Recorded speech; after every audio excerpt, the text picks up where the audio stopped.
షరతులు పెట్టి ప్రేమించే వాళ్ళు కొంతమంది ఉంటారు. ఆ షరతుల్లో నువ్వు ఏది మిస్ అయిపోయినా ద వెరీ మినిట్, ఆ మరుక్షణమే ముఖం తిప్పేసి వెళ్ళిపోతారు. వాళ్ళకి ప్రేమ కన్నా నువ్వు షరతులు మిస్ అయిపోయి చూసావా, అక్కడే వాళ్ళకి కోపం వస్తుంది. షరతుల మీద ప్రేమించేవాడు. కొంతమంది ప్రేమలన్నీ కూడా పైన ప్రేమలు ఉంటాయి, మాటల వరకే ప్రేమలు ఉంటాయి, కానీ చేతల్లోకి వచ్చేసరికి ఆ ప్రేమలు కనబడవు. కొంతమంది ప్రేమలు మోసయుక్తమైన ప్రేమలు ఉండొచ్చు. నీ నుండి ఏదో ఆశించి ప్రేమించే వాళ్ళు ఉంటారు. అది ఇచ్చేంత వరకు లేదా నువ్వు ఇచ్చేదాకా నిన్ను ప్రేమిస్తారు. ఒకళ్ళు నో అని చెప్పగానే వాళ్ళు ఏమవుతారు చెప్పండి, విలన్లా మారిపోతారు.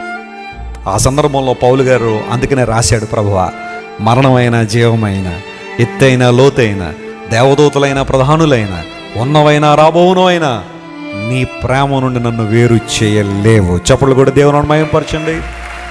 ఈ లోకంలో ఎవరు నాతో ఉన్నా ఉండకపోయినా, ఎవరు నన్ను ప్రోత్సహించకపోయినా, ఎవరు నన్ను అభినందించకపోయినా, మీరు బాగా చేశారండి, మీరు బాగున్నారండి, మీరు బాగా దేవుని సేవలో వాడబడతారండి, మీ అవసరాలు ఏంటని అడిగేవాళ్ళు ఒక్కళ్ళు కూడా పౌలుకి లేకపోయినా, దేవుని ప్రేమ ద్వారా మాత్రమే, ఆ ప్రేమను గట్టిగా పట్టుకున్నాడు కాబట్టి ఆ పౌలు దేవుని సేవలో చాలా బలంగా వాడబడ్డాడు.